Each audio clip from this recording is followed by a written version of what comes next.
on the prowl.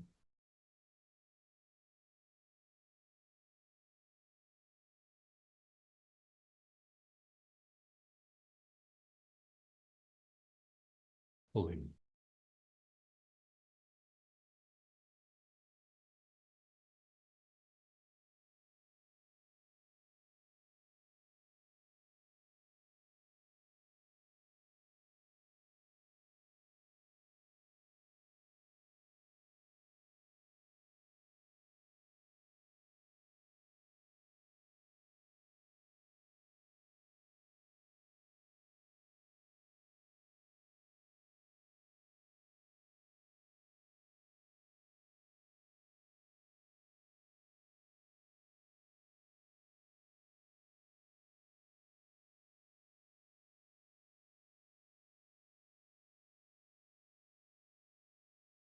As though your dantian wants to be as close to the ground as it's been during the meditation.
Breathe. Really trying to feel belly and the back working with each other. So I've tightened my belly to pull my hands in, and that stretches my back, and then I tighten the back, and that stretches the belly.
So as I tighten my belly, it pushes my diaphragm up and expels all the air.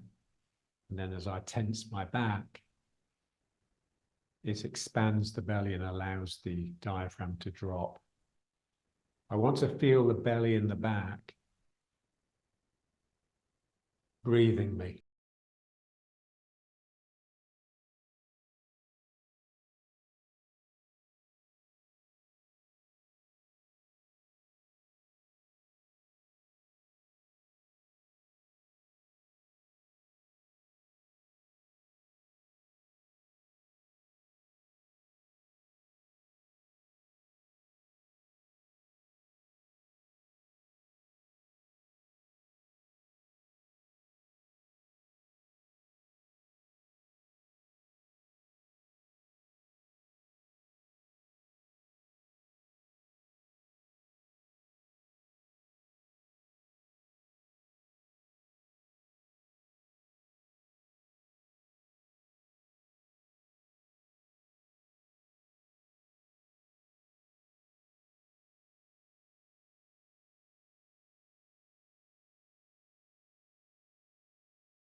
My extreme of tightening the belly forces the back to respond and kick in.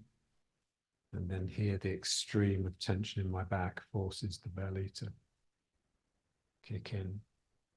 So the two muscles work together.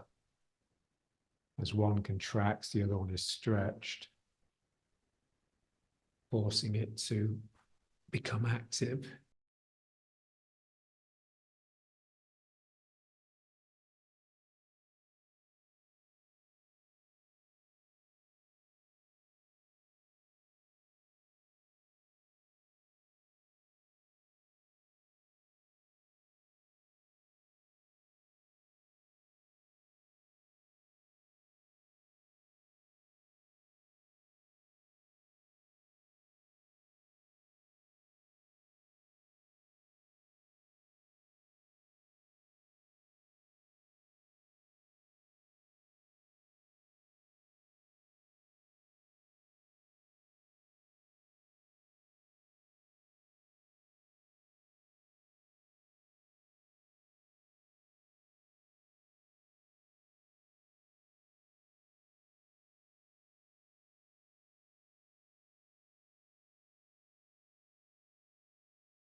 Try and feel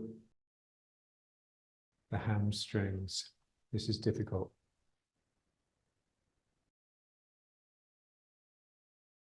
So let's just go up and down a little bit.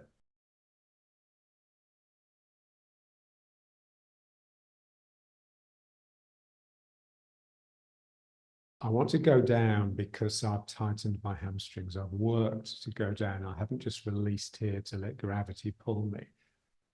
I'm actively drawing myself down.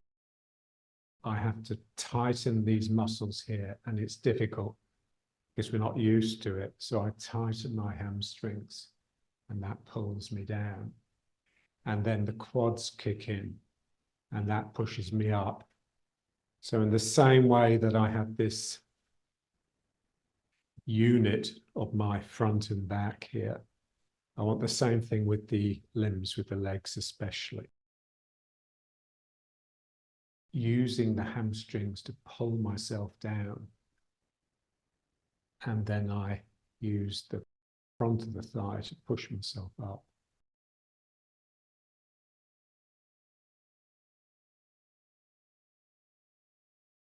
It just takes quite a bit of practice.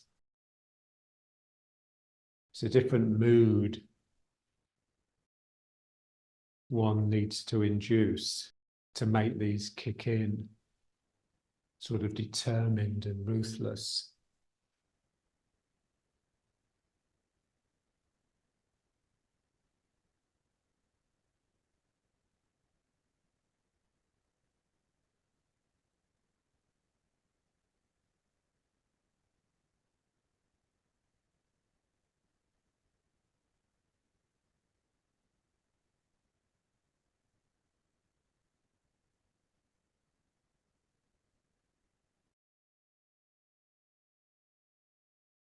It's easier if you just let one hamstring kick in before the other.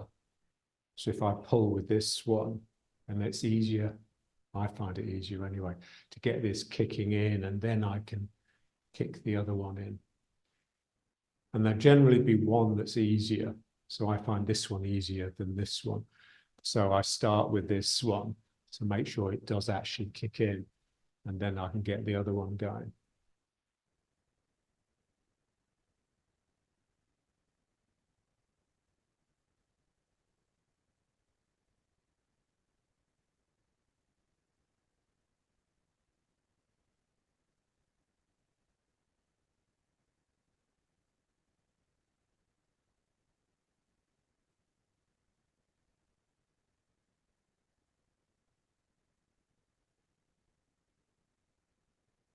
I'm using my legs to bring me closer to the ground. We're so used to using the legs to push ourselves up from the ground that these muscles take a bit of practice to activate.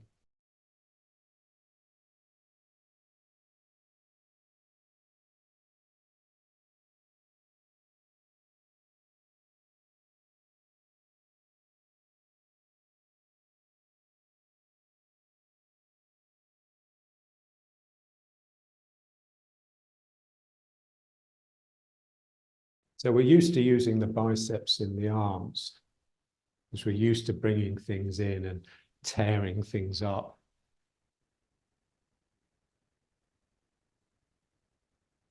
So the arms are used to wrestling with the world, if you like, bringing it in and consuming it. Our legs are not so much, but we'd like to get them that way.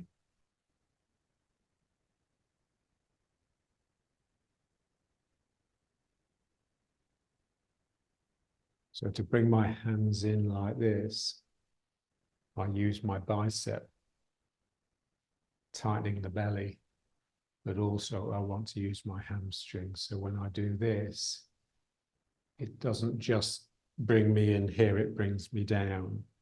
So let's try that breathing exercise again now, but trying to get the hamstrings kicking in as we pull the belly in and breathe out. So I'm pulling belly in, my hands are coming in, and my hamstrings are tightening to pull me down. And then the quads, the back, and the triceps work to open me up at the front. And then the muscles the other side close me down.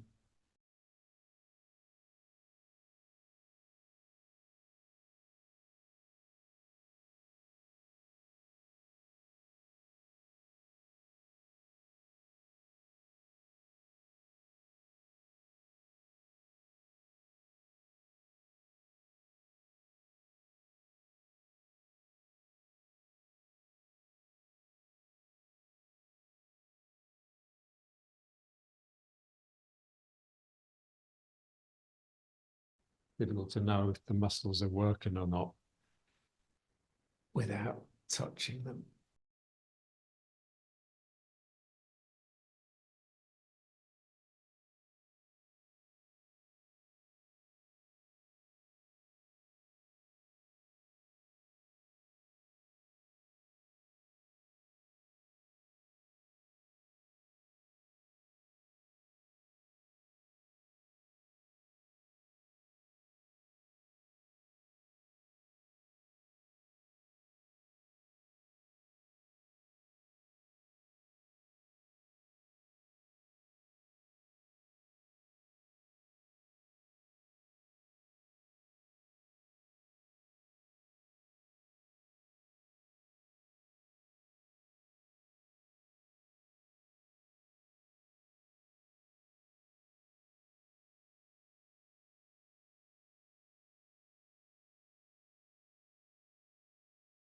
So when I'm standing still,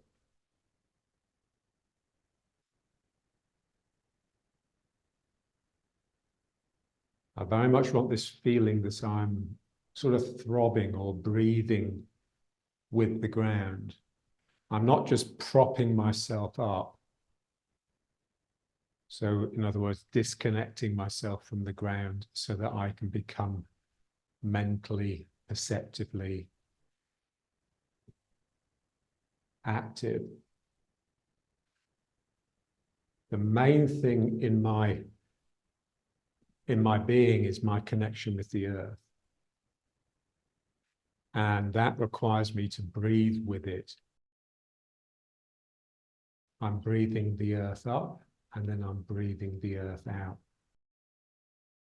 Something going on all the time between me and the ground. So when I'm standing still, that's the main thing. The main thing is that I'm taking the earth in and I'm sending it out. I'm breathing with it.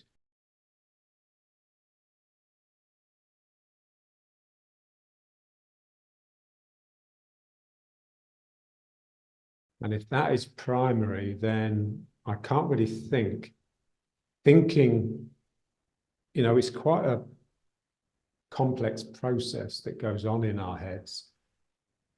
And it requires a lot of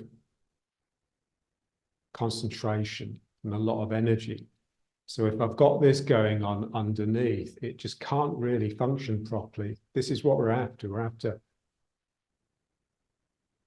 things that will actually prevent me from thinking.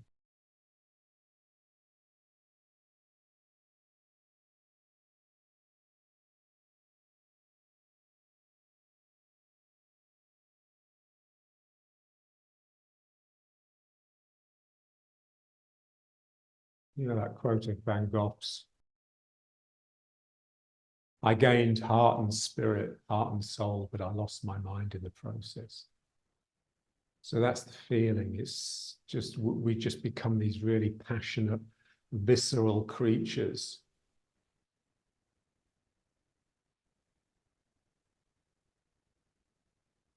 So passionate, so intense, that everything becomes spiritual. Everything is of the spirit of vitality. Nothing to do with what the philosophers call spirit. So nothing to do with Hegelian Geist, or even what Nietzsche calls spirit.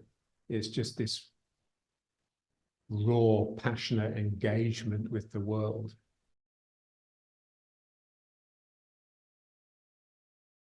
Now we just want to turn.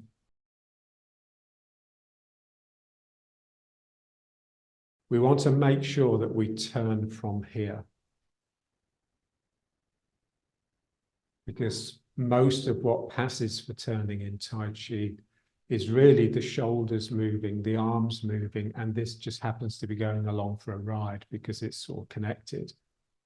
But I want to make sure it's really is just coming from my hips. So don't worry about the waist too much. Let's just try and get the hips moving. So if you just bring the fists to the hips, so they're sort of just locking into your hip bones, and then just turn. And we just want to feel that turn coming from the action of my legs on the ground.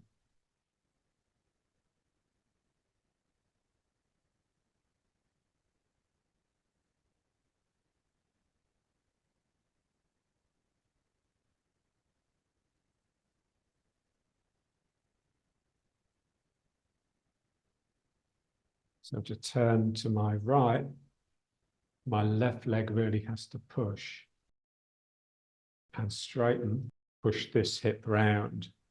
But similarly, this leg needs to push and straighten to stop myself from just coming too much into that foot, because I'm trying to keep my spine pretty much in the middle without moving side to side too much.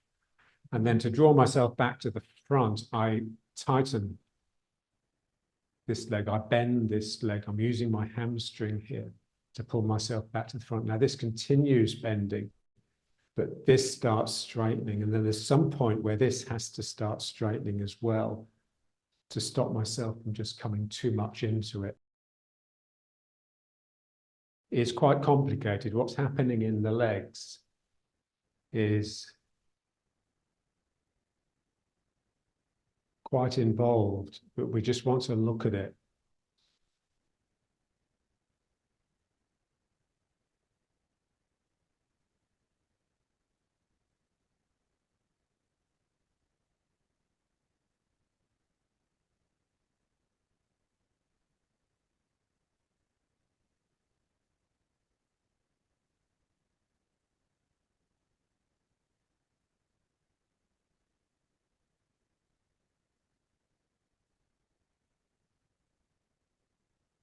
And try and have your mind with the hips rather than with your head and shoulders.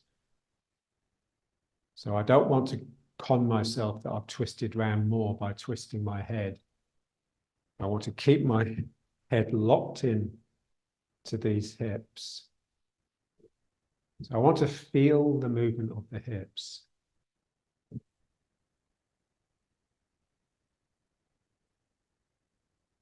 And that is coming from the legs, the action of my legs and my feet on the ground.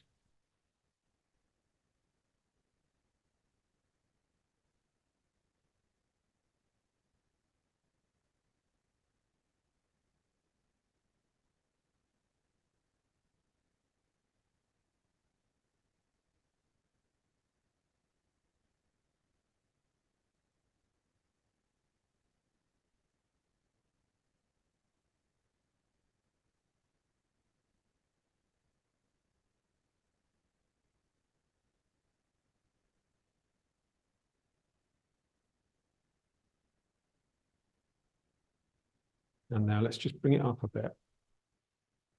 And now just turning, same thing, but with the arms in ward off. So this, we have to really concentrate on keeping my shoulders in line with my hips and just turning from here. It feels strange because my upper body isn't doing anything. And I'm so used to feeling active when I'm active with my upper body.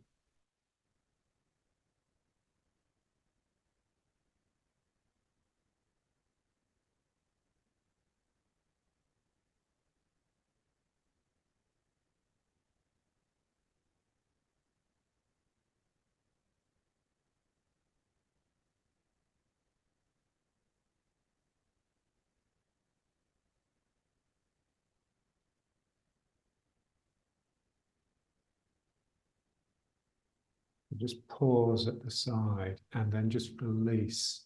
Just try and get this whole area just a bit more relaxed. And then you'll find that your shoulders drop as well.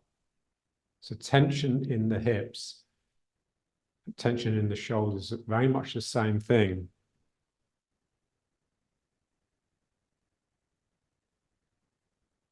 And if my hips are tense, then I won't be able to get around very far at all.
So when I say relax the hips, I largely mean relaxing around the sacrum. It's not so much here. This is relatively straightforward.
Feel the sacrum.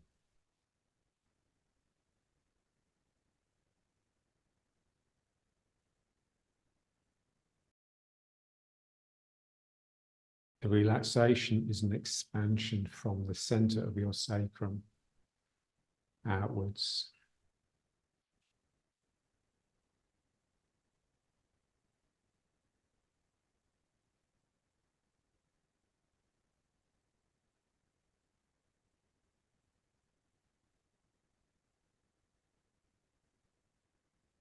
And now punching.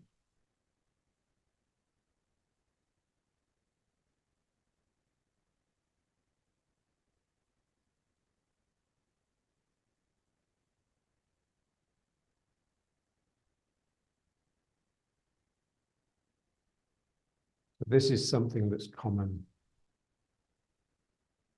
to pretty much all the martial arts. Feeling that you're striking not with your fist, but with your hip. My hip is throwing my fist forwards.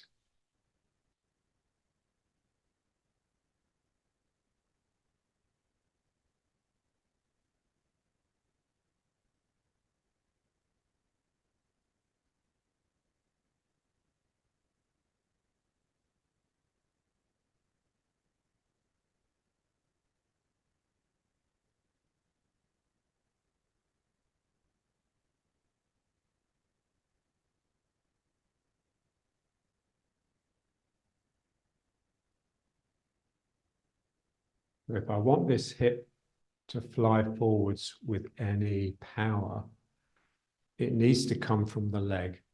It's not just turning like this. So as my fist is coming back to the hip, there's a sense of me sinking into the leg to get the ground. So that leg straightening can be what powers my fist from the hip. So as I bring the fist back to the hip, it's not just bringing it to here and then flicking the hip forwards. I have to bring it all the way down to the ground. And then I kick it from the ground.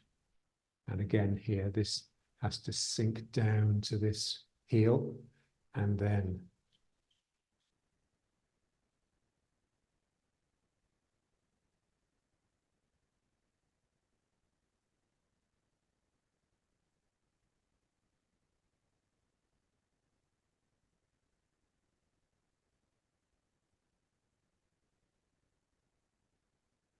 and in order to get the fist down into the foot, I really have to relax that sacroiliac at the back here.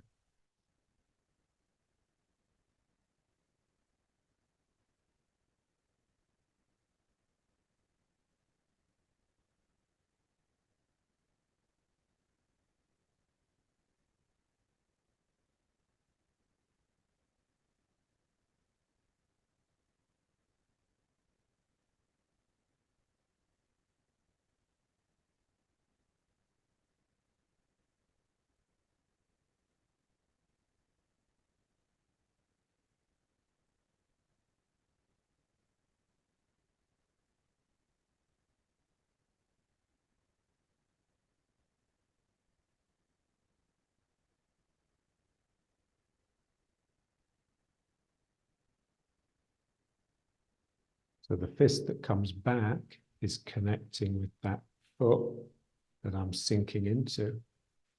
But that is also supplying the cross energy for the fist that's gone out.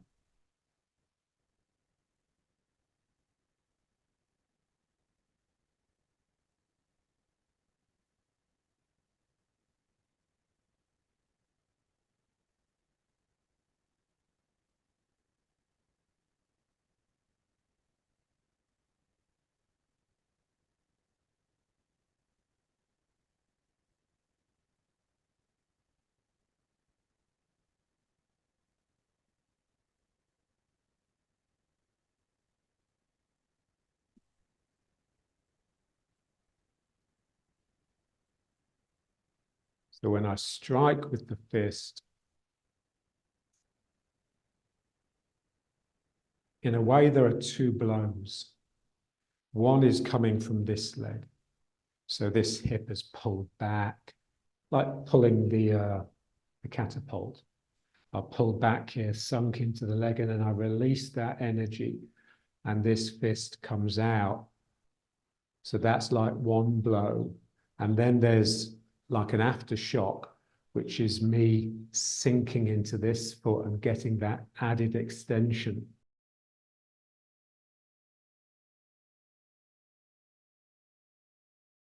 Two blows.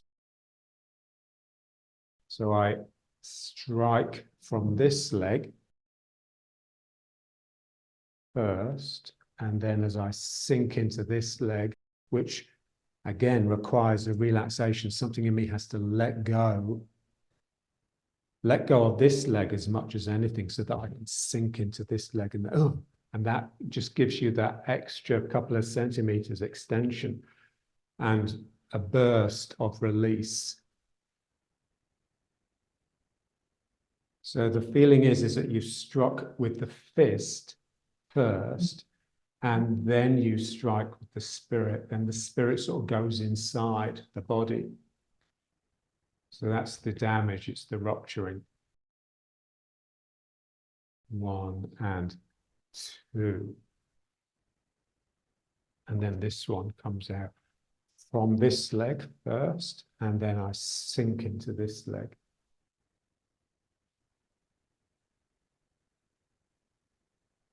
This happens all the time. This is one of John's secrets. You do everything twice. Once with the body, once with the spirit.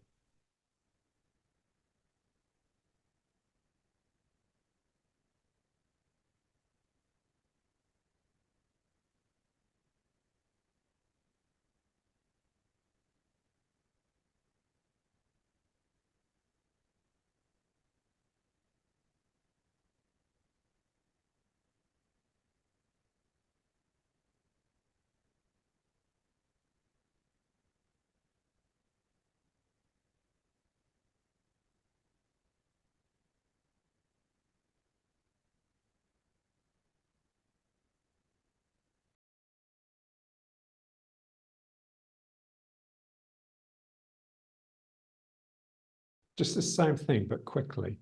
So 1, 2. So just to get a bit of exercise, really. Let the head go with it.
Feel the elbows connecting with the hips, like there's strips of elastic, so they're being pulled down like this. So it's quite an effort to keep the arms up.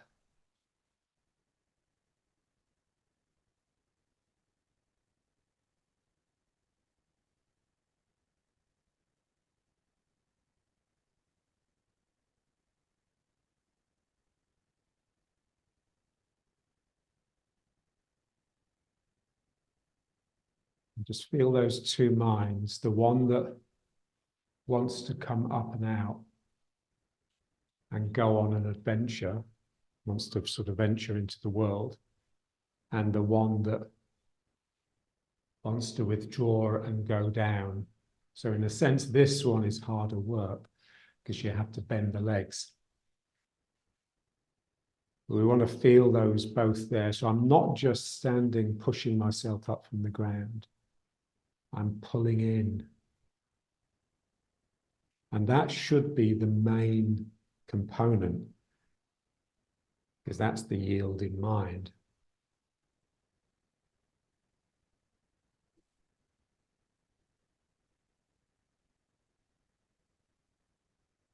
So that's the centripetal, the force that's trying to bring everything into the center. And the centrifugal is the opposite of that. So now let's just try turning, but just with that first warm-up exercise. Again, just feeling this in the middle. Feeling the centrifugal and the centripetal. Those two minds, one that's wanting to go out and do this, and one that's pulling into this center that is alone, that has nothing to do with the outside world in a way. So this is your solitude, yeah? And so we need to get them both established.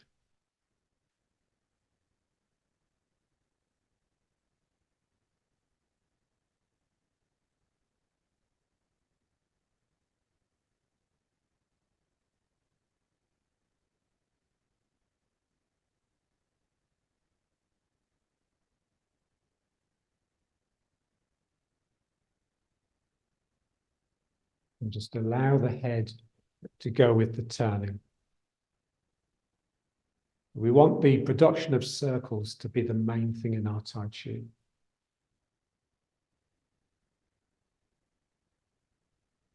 And the difficulty with circles is that they tend to take off, they tend to rise up. And so I have to keep myself sinking, keep myself connecting to the ground through my legs so that the circles remain rooted.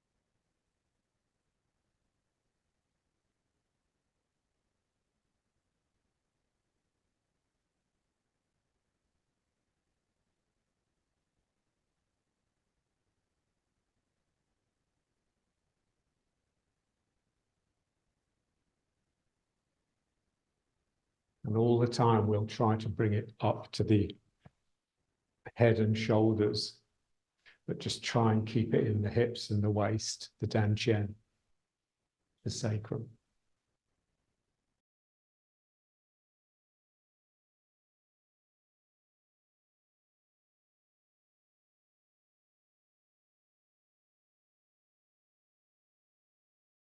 And just back.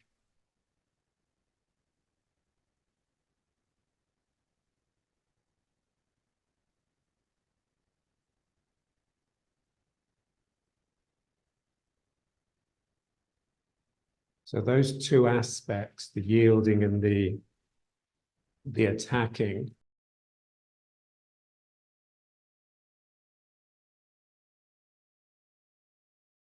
so the yielding, it's like if you imagine you're wrestling with yourself. Imagine your two things. One is this bear that's getting the other part of you into like this bear hug. You're crushing something, you're pulling it in, you're trying to get this other creature to come into your own body, and that other creature is trying its best just to break free and leaves the body. The body is a complete hindrance to that aspect of you. So that's the spirit aspect, if you like. So there's part of me that's just holding on to that, keeping myself together, keeping myself inward. But there's another part inside that's trying to break free. So this is like the constant battle.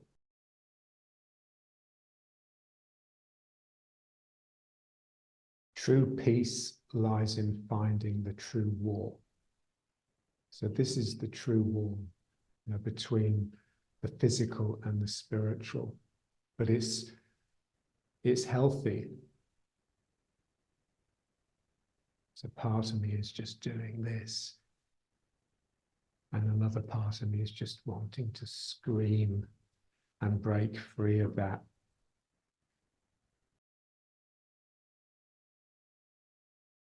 That's the central equilibrium, really. It's between those two aspects of yourself.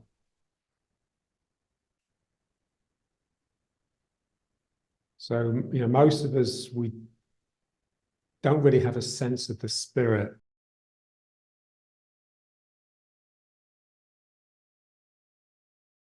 The ego is taken over really from the spirit. The ego is like a really vulgar substitute for spirit. So the spirit can fight, the spirit can die. It can just give up the ghost at any moment, because that's what it wants. It wants to be free of the body, free of this world, and just fly off to the stars or wherever. The ego clings to life as though that's the only thing.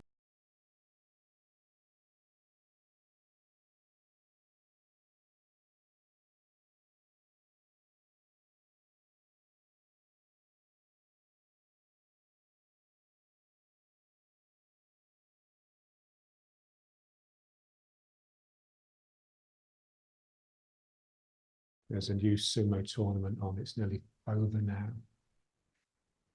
But for me, it's just endlessly fascinating just watching them, because they're so big and they are so strong and so sunk and rooted and in their legs.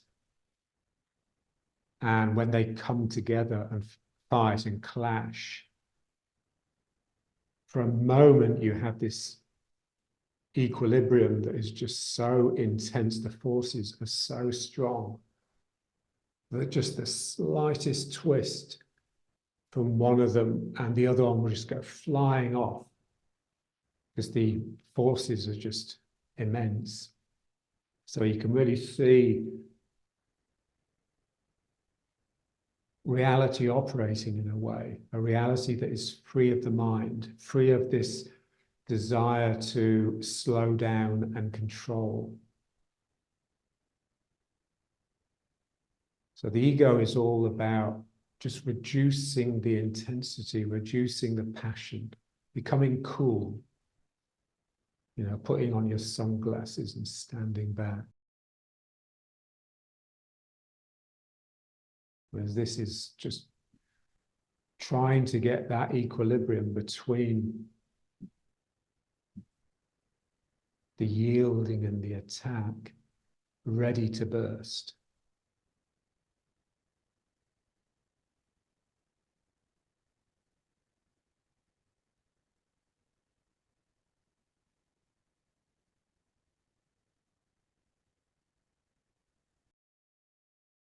Well, let's just try the rooting. Connecting with the heels. So I just really sink down into one heel, and that will allow the other one to come up. And then I just put this heel down. So I want a sense that my foot is not just settling on the ground to a place where I can then operate from. I've got a sense of injecting into the ground through my heel.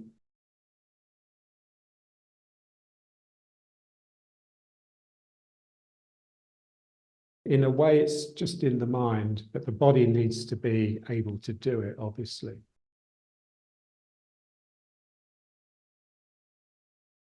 So this leg is bending, but something inside is releasing at the same time. And that's all in the tail and the sacrum. Something releases here and it allows an injection, the needle from my heel to inject into the ground. So this is my root, so sinking down.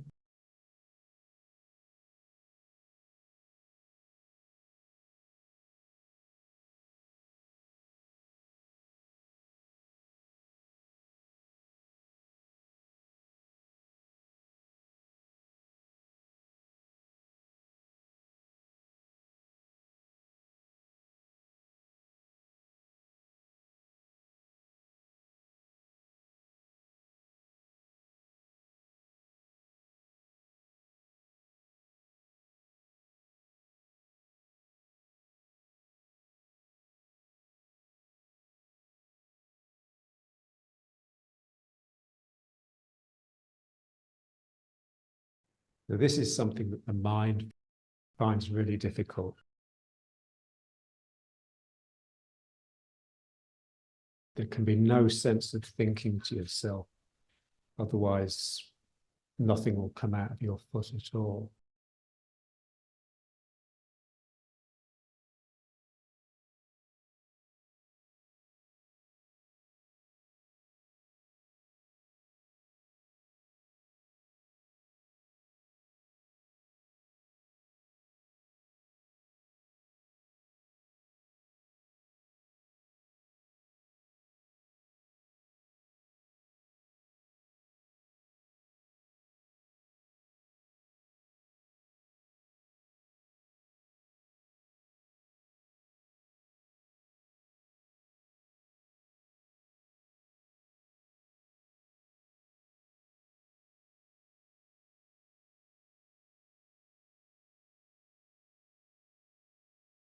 The mind is always looking for an opportunity to let the body go into automatic so that it can start thinking to itself.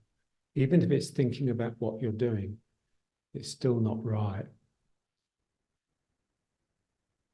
Because my mind has to intend this energy. It can't stand back and just observe it.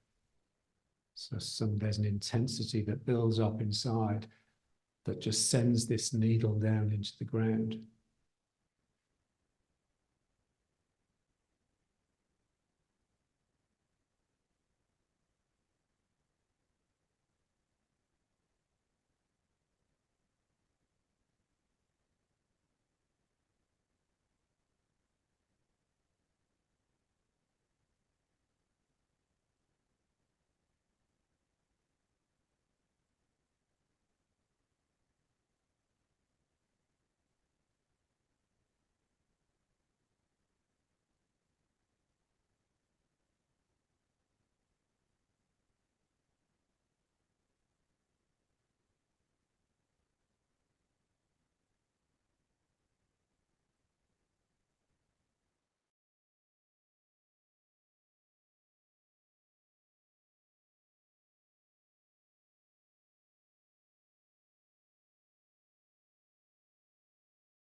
try the stepping with the other foot.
So one place we keep a lot of tension, just to keep a grip of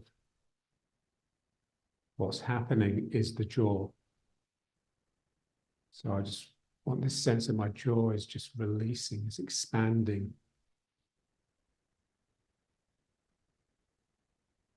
Expanding into a smile.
And now let's just figure about a bit.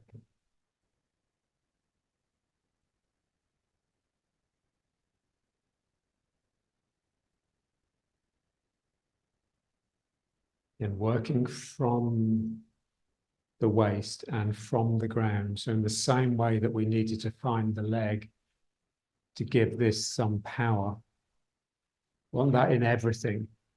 So to get this to come up like that, I have to find the legs. So it's my legs turning my waist, which are making my arms move. And to find the ground through the legs, I have to sink. So something in me has to go down.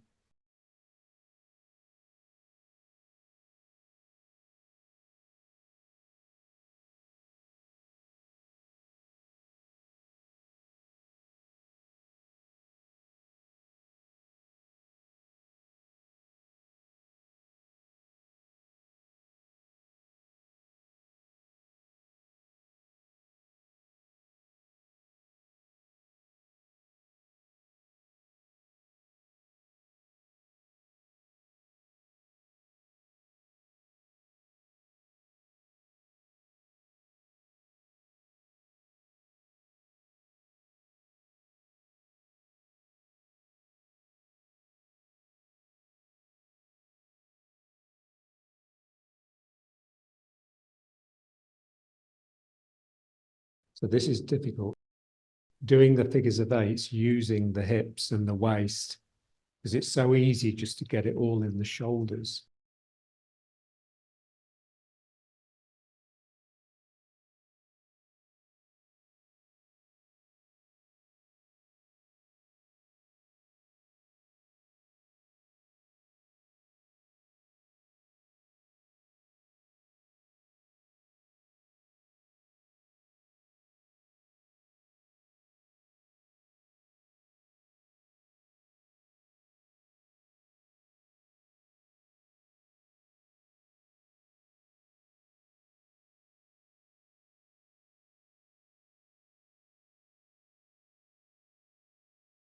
The movement is an expression of the wrestling that's going on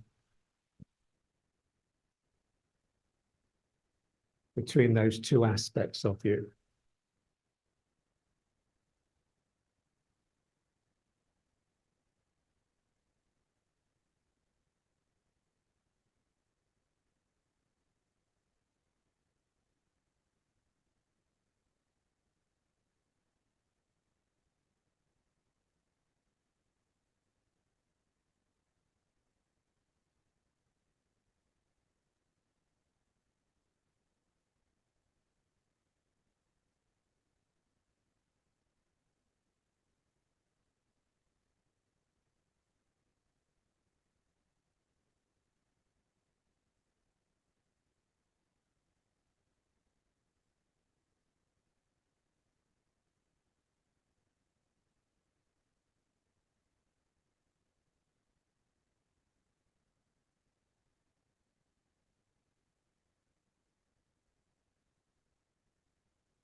Now let's just finish with some of the breathing again.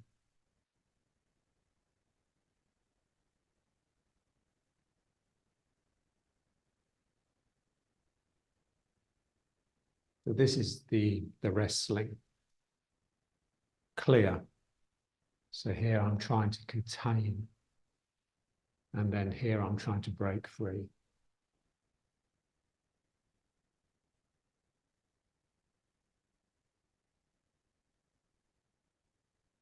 So this closing phase, really feel it like a bear hug. You really are embracing and crushing something into you. And then something just explodes out of that.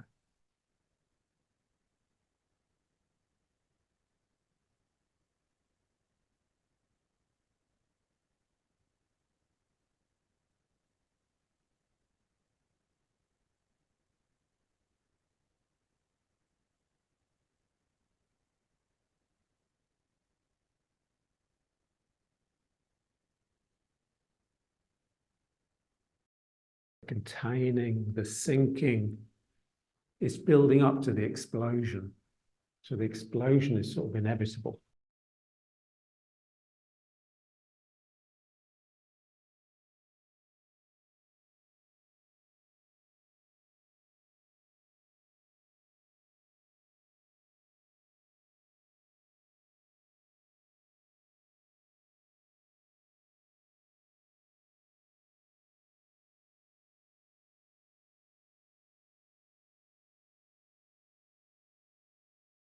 And then let's finish. So just very loose when we stand to attention. It's not military, it's not stiff and rigid. It's full of softness and movement.